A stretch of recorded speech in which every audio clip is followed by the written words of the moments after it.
The message came at 0347 hours. Earth's Standard Time. Every communication array on the planet suddenly blazed to life with an emergency signal that pierced through space itself. In the deep underground bunker of the Pentagon, Admiral Jake Morrison was drinking his fourth cup of coffee when the alert sirens began wailing. "Sir, you need to see this." Communications Officer Lisa Park called out, her voice tight with concern. The massive screens around the command center flickered as the alien transmission played for the third time in 10 minutes. The being on the screen looked like a tall, thin human with silver skin and 4 arms. Its voice carried the strange mechanical tone that came from universal translators. "This is High Chancellor Zex of the Galactic Council. We broadcast this message to all spacefaring civilizations. An ancient threat has awakened in the Andromeda Spiral. The entities known as Voidborn have begun consuming entire star systems." Morrison set down his coffee cup with a sharp click. Around the command center, technicians and analysts stopped their work to watch. The alien continued speaking, but its 4 hands were shaking. "These creatures convert all biological matter into their own kind. They have already destroyed 17 systems in the Outer Rim. We project their arrival in Council space within 6 standard months. The Council formally requests immediate military assistance from all member species and allied worlds." The transmission ended, leaving the command center in silence. Morrison looked around at his staff. General Peter Hayes stepped forward, adjusting his glasses. "Sir, we've been monitoring responses from other species. The Altarians sent a message saying their fleet is committed to border defense. The Zephyrians claim their crystal ships aren't built for this kind of warfare. Most others are offering supplies or refugee assistance only." Morrison nodded slowly. Earth had joined the galactic community just 3 years ago, and their space fleet was tiny compared to the older civilizations. 12 ships total, with crews that had never seen real combat against alien forces. "What about actual military response?" Morrison asked. Hayes shook his head. "Nothing significant, sir. The Tausations might send a patrol group. The Rigel Coalition is still debating in their parliament." Lisa Park raised her hand hesitantly. "Admiral, there's something else in the data packet they sent. Technical information about Voidborn attack patterns." "Put it on screen," Morrison ordered. The display changed to show tactical data, star charts, and time stamps. Lisa highlighted several sections with her finger. "Look at this, sir. The Voidborn don't just attack randomly. They target civilian populations first. Schools, hospitals, residential areas. They want to cause maximum suffering before they convert the biomass." The room fell silent again. Morrison studied the data, his jaw tightening as he read through casualty reports from destroyed worlds. One report mentioned a school planet where 3 million children had been taken. Another described a medical station for elderly patients. "There. Targeting kids first," whispered Colonel Steve Jackson from the back of the room. "They're going after the most helpless people on purpose." Morrison closed his eyes for a moment. Behind his eyelids, he saw his own granddaughter Emma, who was 7 years old and lived with his daughter in Colorado. He thought about her laugh, the way she drew pictures of spaceships, how she always asked him to tell stories about flying among the stars. When he opened his eyes, something had changed in his expression. "Lisa, get me a direct line to President Martinez. Steve, I want deployment orders prepared for all 12 ships. Full crews, full armament loads." General Hayes stepped closer. "Admiral, with respect, what can 12 ships possibly do? The Altarians have over 300 vessels, and they won't commit. The Zephyrians have the most advanced technology in the galaxy, and they're staying home." Morrison turned to face Hayes. His voice was calm, but carried steel underneath. "They're killing children first. They're going after families. That's all I need to know about what kind of enemy we're facing. But sir, the tactical reality is that there are kids out there who are going to die horrible deaths if somebody doesn't do something about it." Morrison's voice rose slightly. "I don't care if we only have 12 ships. I don't care if the odds are impossible. Those things are murdering children, and that makes it personal." Hayes looked around the room at the other officers. Many were nodding slowly. Captain Amy Rodriguez, who commanded one of their newest ships, spoke up. Admiral, the crew of the Defiant volunteers to go, sir. All hands. Same for the Guardian, added Captain Dan Sullivan via video link from his ship in lunar orbit. My people are ready. One by one, the captains of all 12 Earth ships confirmed their willingness to deploy. Morrison felt something swell in his chest, a mixture of pride and terrible responsibility. Lisa Park turned from her console. Sir, I have President Martinez on secure line. Morrison picked up the phone. Madam President, I assume you've seen the Galactic transmission? I have, Admiral. What's your assessment? Ma'am, Earth needs to respond with everything we have. Full deployment, all ships. There was a pause. Jake, I've been getting reports from our ambassadors. Oh. The other species are being very cautious. Some are suggesting we should follow their lead since we're new to galactic politics. Morrison looked around at his staff, then at the tactical display still showing Voidborn attack patterns. Madam President, I don't give a damn about galactic politics. These things are specifically targeting civilian populations. They're going after children first, to maximize psychological damage. If we don't act, who will? Another pause. Oh. Then President Martinez's voice came back, firmer. What do you need from me, Admiral?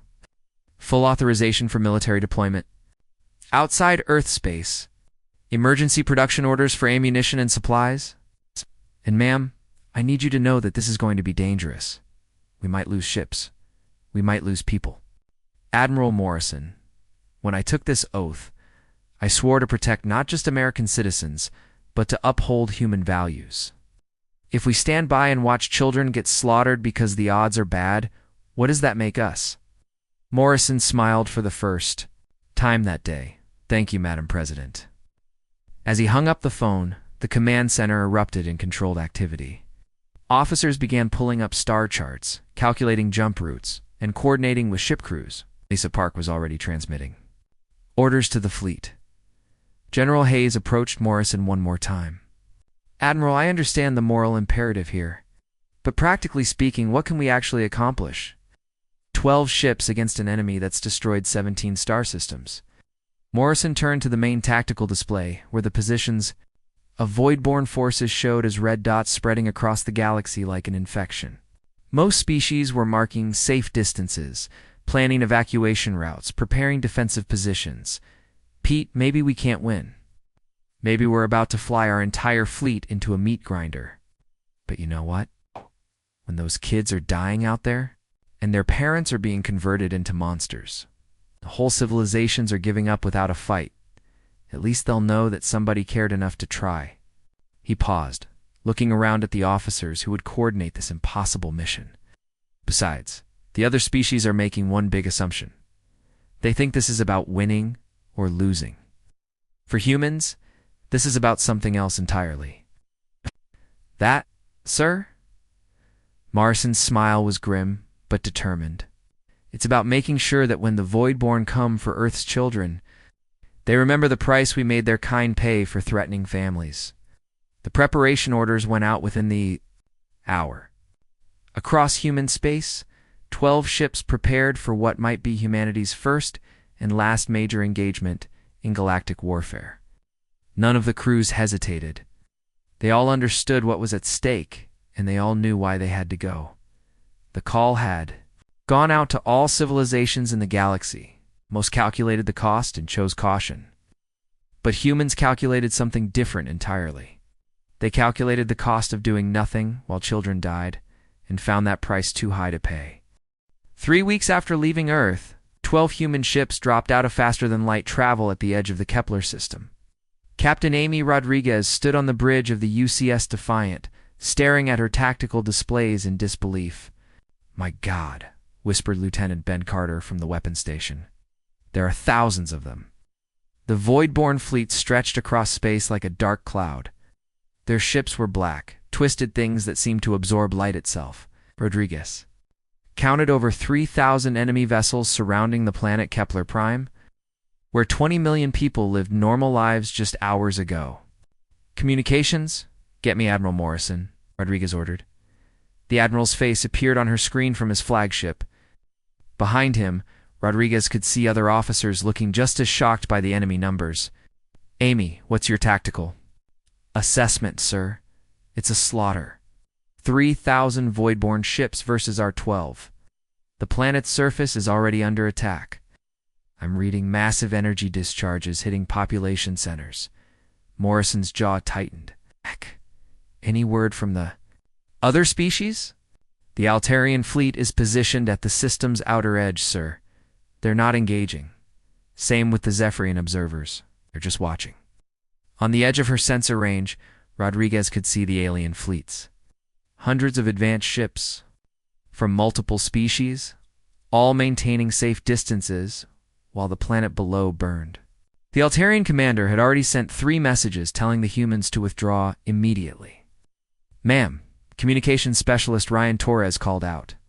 I'm getting emergency transmissions from the planet's surface. Civilian distress calls. They're begging for help. Rodriguez closed her eyes briefly.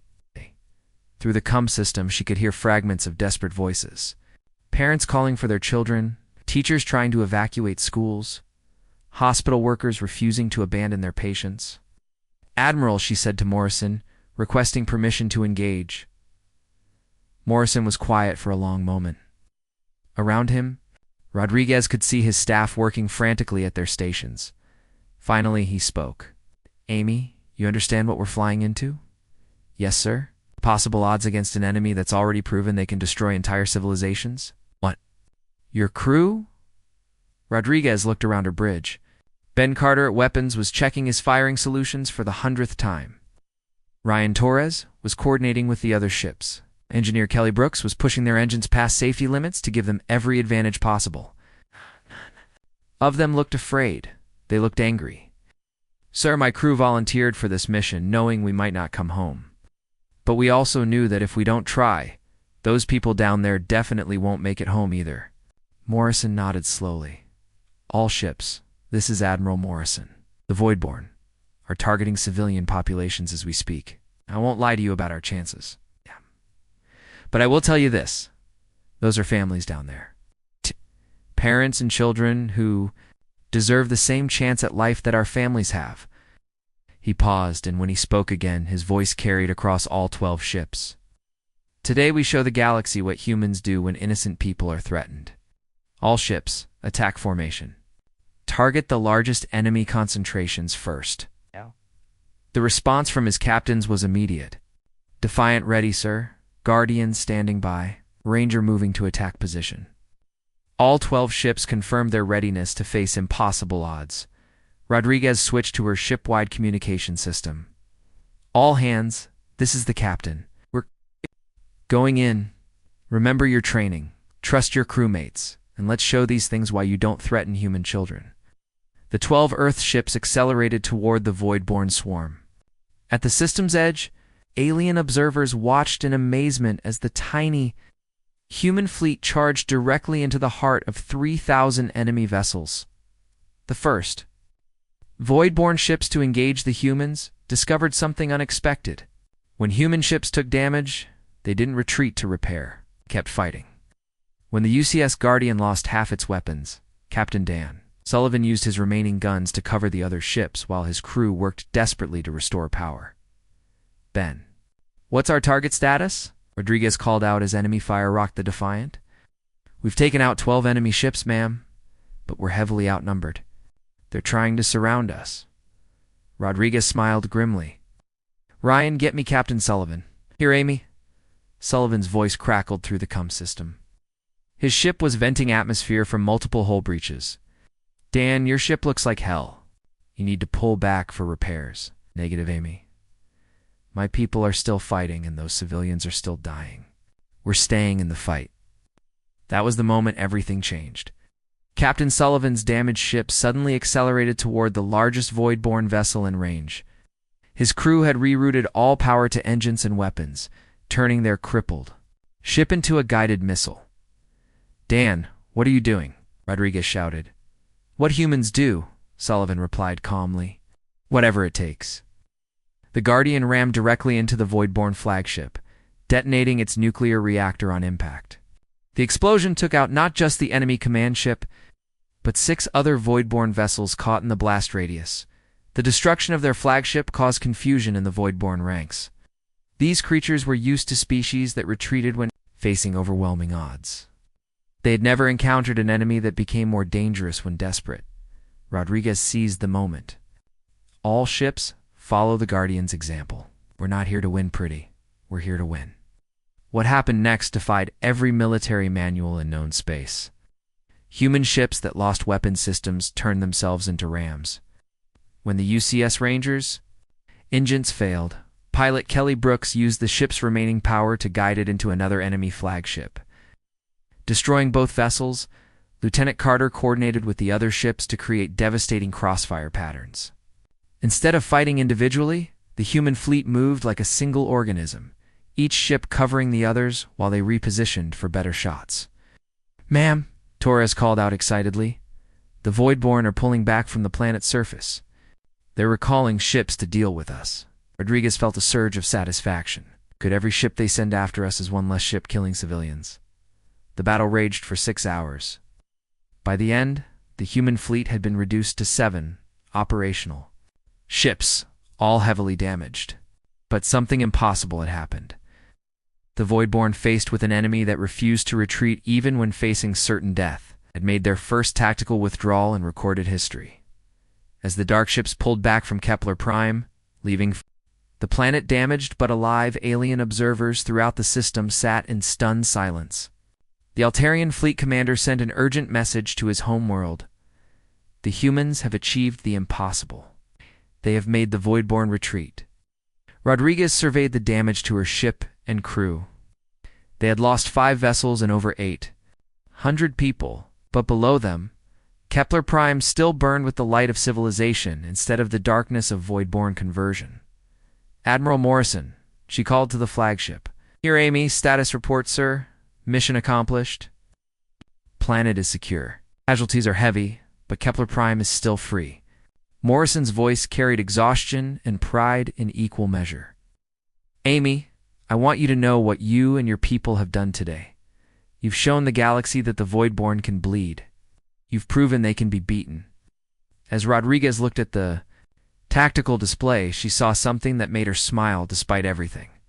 Ships from other species were moving closer to the battlefield. It's not to retreat, but to examine what the humans had accomplished.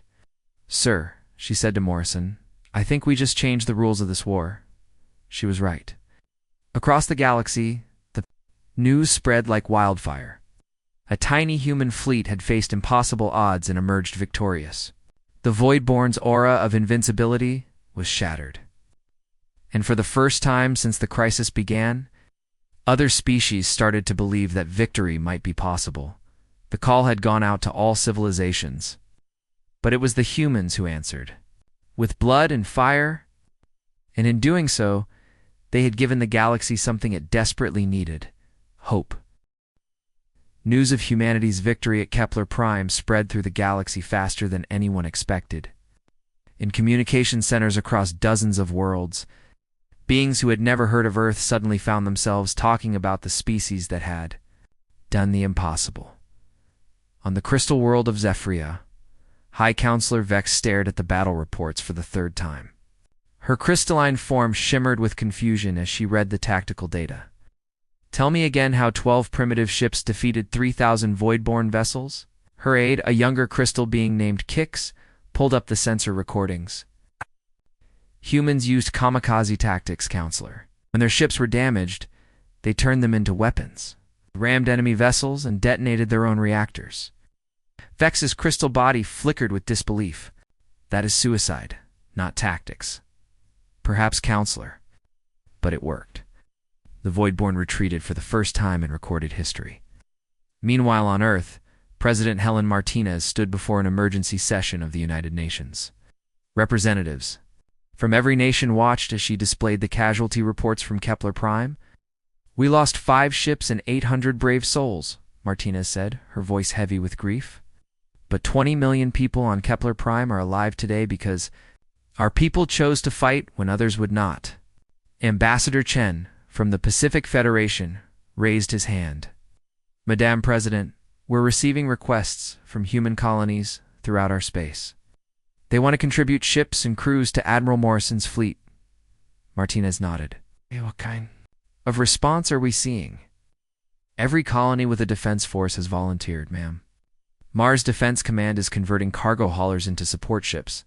The Europa Mining Consortium is offering their heavy equipment for ship modifications.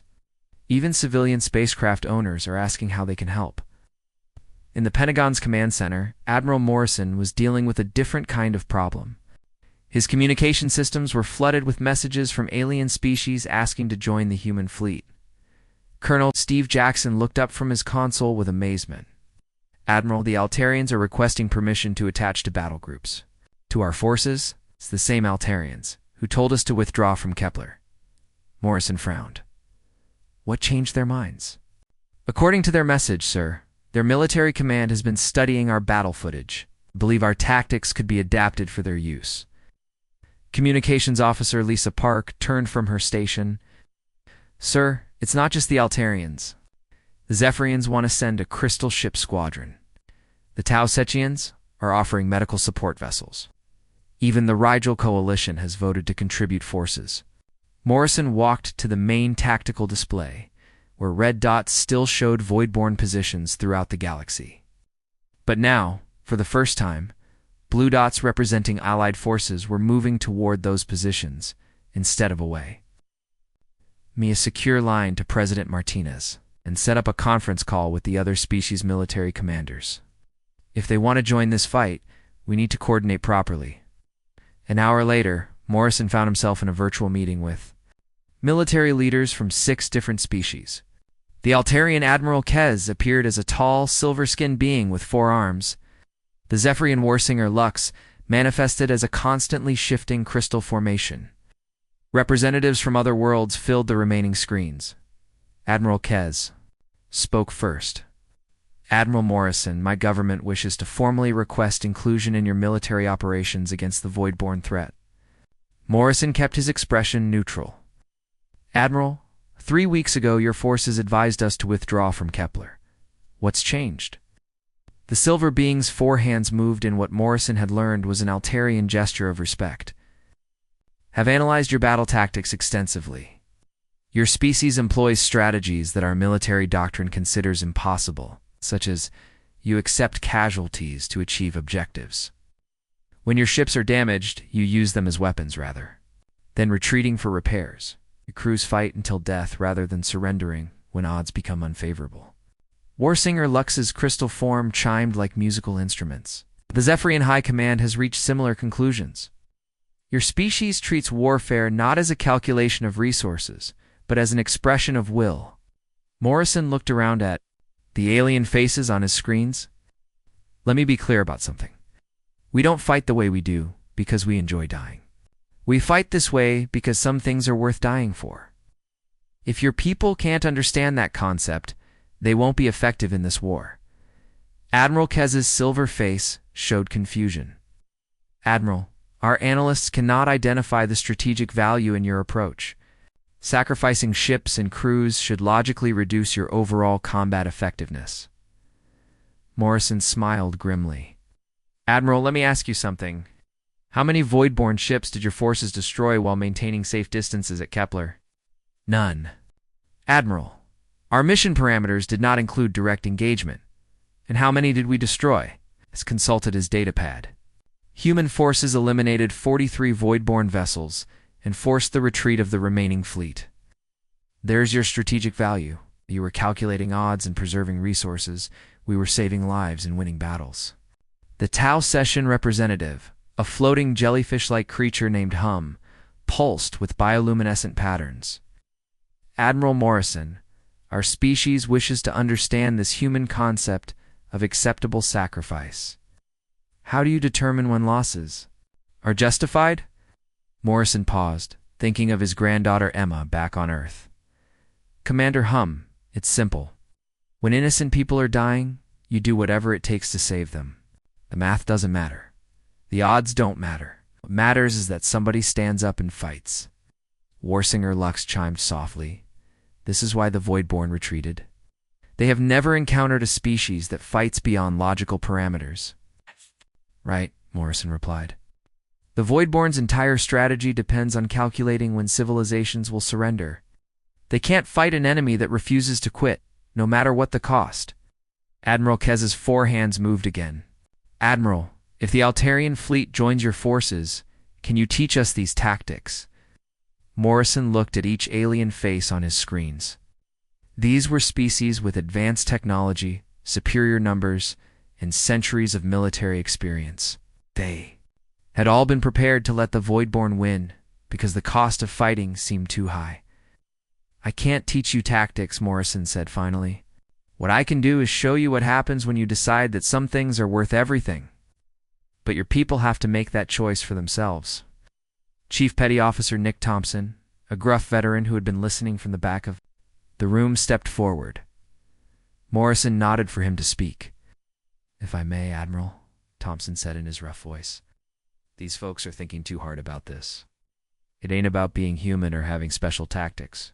It's about deciding that some things are worth dying for.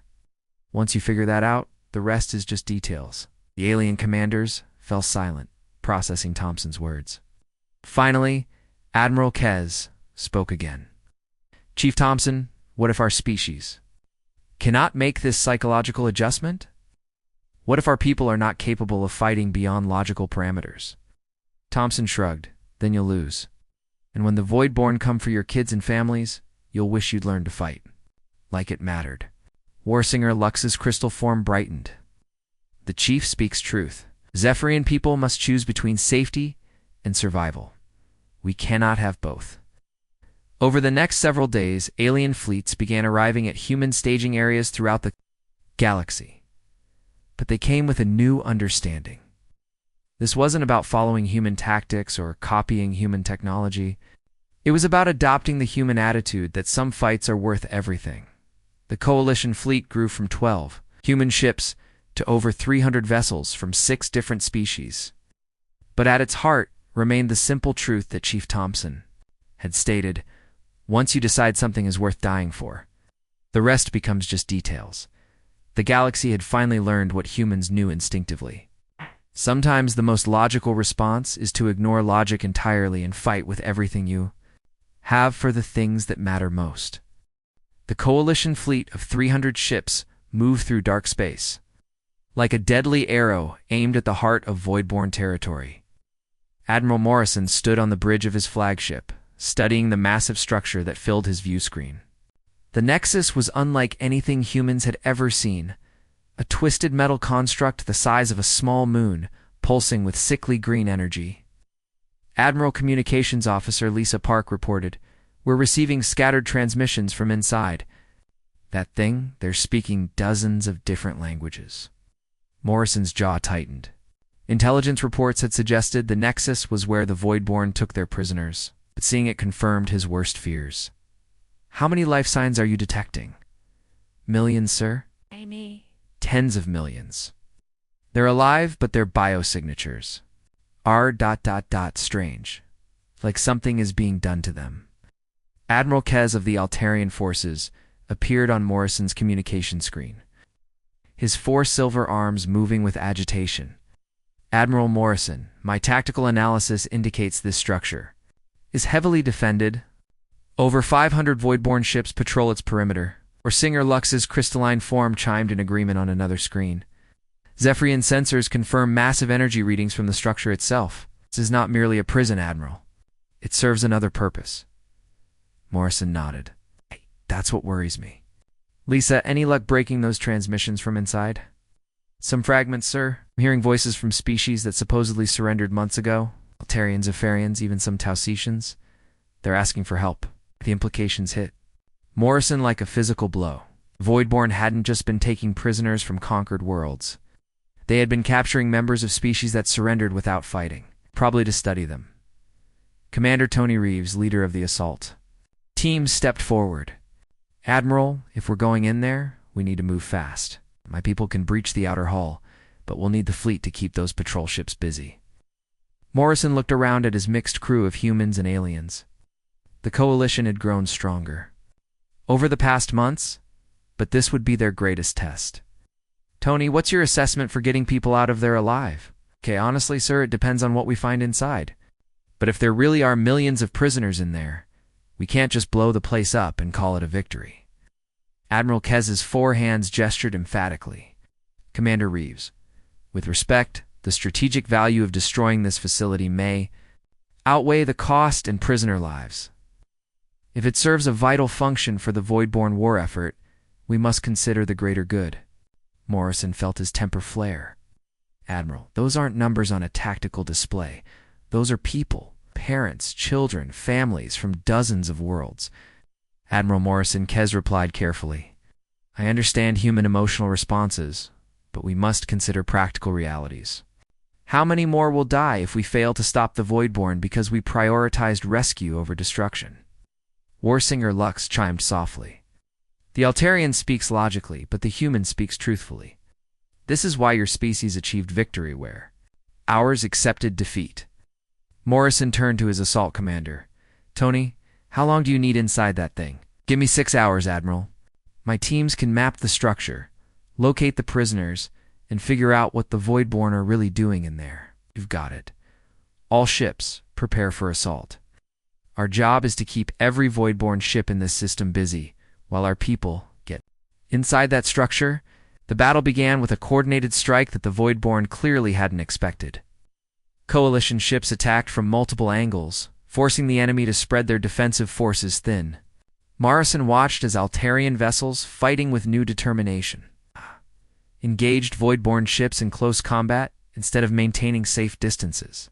Admiral Lisa Park called out, Commander Reeves is inside the Nexus. His team is reporting. Some kind of laboratory complex. Morrison activated his comm system. Tony, what are you seeing in there? Reeves' voice crackled through heavy interference. Admiral, this place is worse than we thought. They're not just holding prisoners. They're experimenting on them. Trying to figure out what makes different species fight or surrender. What do you mean? Sir, they've got detailed files on every species they've encountered. Psychological profiles, breaking points, cultural analysis. They're studying how to make civilizations give up without fighting. Lieutenant Kate Williams, the team's medic, broke into the transmission. Admiral, you need to see this data we found. The Voidborn are terrified of unpredictable behavior. Their entire conquest strategy depends on being able to calculate when species will surrender. Morrison felt a chill run down his spine. Kate, are you saying they can't handle enemies they can't predict? Exactly, sir. We've documented every species they've conquered, and they all followed predictable patterns. Yeah, but there's a whole section in their files marked as impossible. Variables. Species that fight beyond logical self-interest. Oh. Let me guess. Humans are in that file. We're the only entry, Admiral. They literally don't understand why we keep fighting when we should surrender. Engineering specialist Chris Baker's voice joined the conversation. Admiral, I've found something else. This whole structure isn't just a prison and lab. It's some kind of power source. Voidborn are converting life energy from prisoners into fuel for their expansion. Morrison closed his eyes for a moment, processing the horrible implications. The Voidborn weren't just conquering civilizations. They were literally feeding on them to power their war machine. Really, can you shut it down working on it, sir? But Chris thinks if we overload the power system, it might take out the whole structure.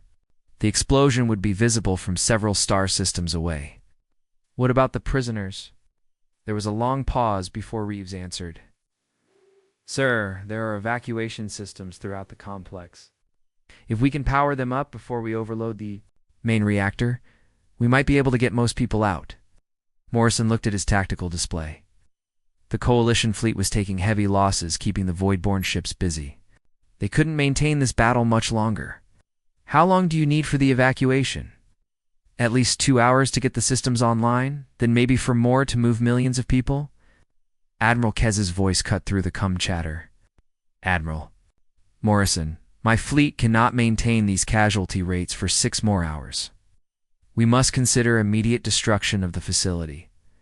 Morrison turned to stare at the alien commander's image.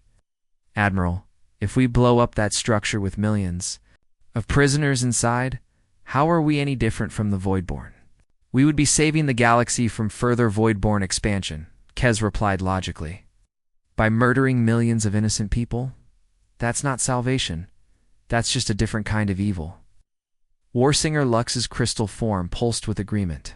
The human speaks truth. Victory achieved through such sacrifice would be defeat of the spirit. Morrison made his decision.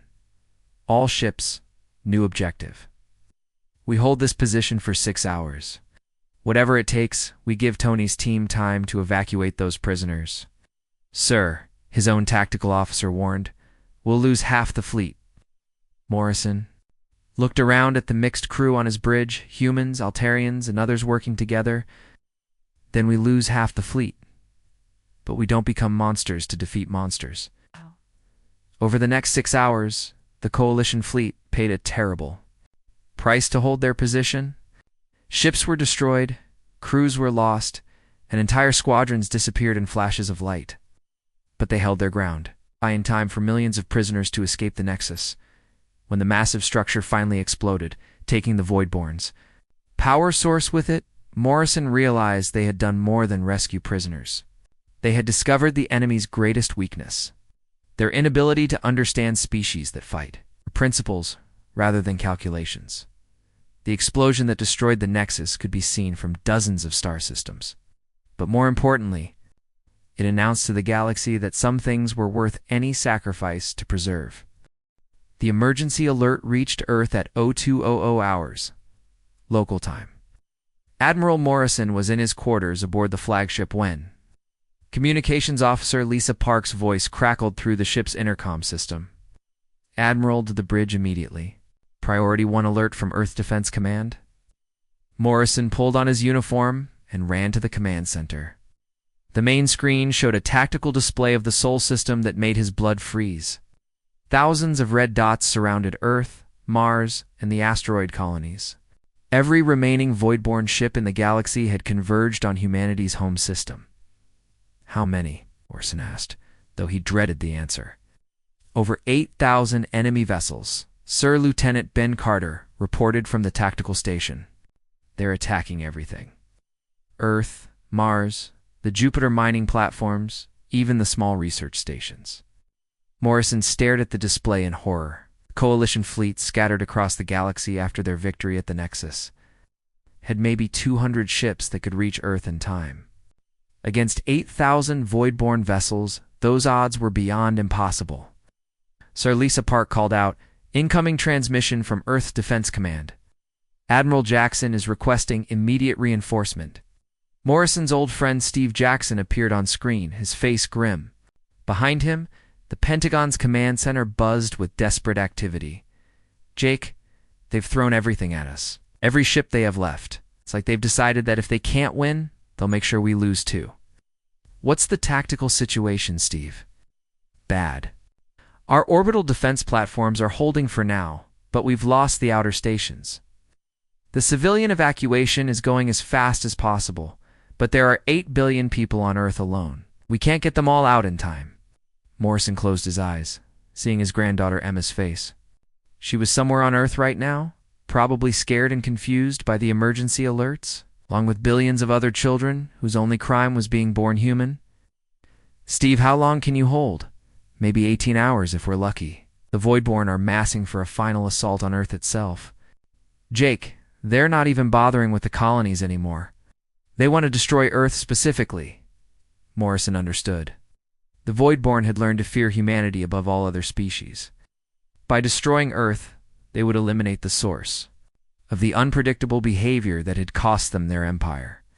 "All ships, emergency jump to Earth," Morrison ordered. "Maximum speed, battle formation." Admiral Kez appeared on another communications screen, his 4 silver arms moving frantically. "Admiral Morrison, even with our combined fleets, we face impossible odds. Perhaps we should consider evacuation protocols instead of direct engagement." Morrison turned to face the Altarian commander with steel in his voice. "Admiral, that's my home they're attacking. Those are human families down there. We're not evacuating. We're fighting." Warsinger Lux's crystalline form chimed urgently. "Admiral Morrison, the Zephyrian fleet will join your assault, but our tactical projections show minimal chances of success." "I don't care about tactical projections," Morrison replied. "This is Earth. This is where it ends, one way or another." The Coalition fleet dropped out of faster-than-light travel at the edge of the Sol system to find chaos. Voidborn ships swarmed around Earth like angry insects, their dark hulls reflecting the planet's blue and white surface. The human orbital defense platforms were burning, their crews fighting to the last man against overwhelming odds. Admiral Carter reported, "I'm reading massive civilian ship movements near Earth. It looks like cargo haulers, and passenger liners are moving toward the battle zone." Morrison stared at his tactical display in disbelief. Hundreds of civilian vessels were emerging from hiding throughout the solar system. Mining ships from the asteroid belt, luxury cruise liners from Venus orbit. Even small personal spacecraft were converging on Earth. "Lisa, get me a comm channel to those civilian ships." A rough voice answered, speaking with a thick accent. "This is Captain Sandra Foster of the converted mining vessel, Second Chance. Admiral, we heard you could use some help." "Captain Foster, those are civilian vessels. You're not equipped for this kind of battle." Oh, Foster's laugh came through the comm system. "Admiral, with respect, this is Earth they're attacking. Our kids are down there. You think we're going to hide while you military folks have all the fun?" Morrison looked around his bridge at the mixed crew of humans and aliens working frantically at their stations. "Captain, you understand what you're flying into?" "Yes, sir. Same thing you're flying into? It's a fight of our lives for the place we call home." Across the comm channels, other civilian captains confirmed their intention to join the battle. Cargo? Haulers with improvised weapons, passenger ships loaded with volunteers. Even tiny racing craft whose pilots refused to abandon Earth. Admiral Kez's forearms moved in what Morrison had learned was profound confusion. "Admiral Morrison, these civilian vessels will be destroyed immediately upon engaging the enemy. Their sacrifice will achieve no tactical advantage." Morrison smiled grimly. "Admiral, you still don't understand? This isn't about tactical advantage. This is about humans standing up for humans. And sometimes, that's all you need." The final battle for Earth lasted 14 hours. Coalition warships fought alongside converted civilian vessels in the largest space engagement in galactic history. The UCS Defiant, battered but still fighting, led charge after charge into the heart of the Voidborn swarm. Captain Amy Rodriguez coordinated the civilian fleet from her damaged bridge. "All civilian vessels, form up behind the military ships. We're not warships, but we can still make a difference." Sandra Foster's mining ship Second Chance led a group of converted cargo haulers in a desperate attack on a Voidborn command vessel. Her ship was torn apart by enemy fire, but not before, delivering a crucial blow that allowed Admiral Morrison's fleet to exploit the gap. As the battle raged, something unprecedented happened. The Voidborn, faced with an enemy that literally would not stop fighting, even when extinction seemed certain, began to falter.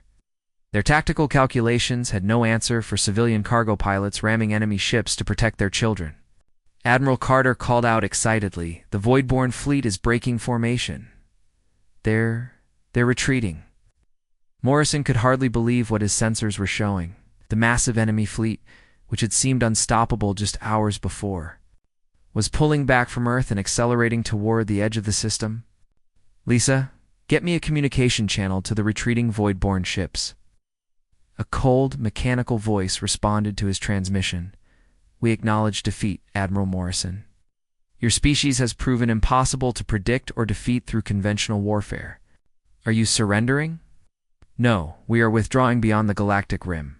Your species and those you have influenced represent variables we cannot process. We will not return to this galaxy while humans exist."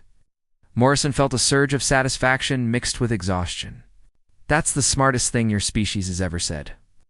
The Voidborn fleet disappeared into faster-than-light travel, leaving behind a damaged but victorious Earth. Across the solar system, human and alien voices celebrated their impossible victory. In the aftermath, the Galactic Council offered humanity permanent leadership in galactic defense. President Martinez accepted, establishing the principle that never again would the galaxy abandon innocence to avoid a difficult fight. But the real victory wasn't political. It was the memorial built on Earth to honor those who died in the war. The inscription, written in dozens of languages, read simply, "The call went out to all, but Deathworlders took it personally.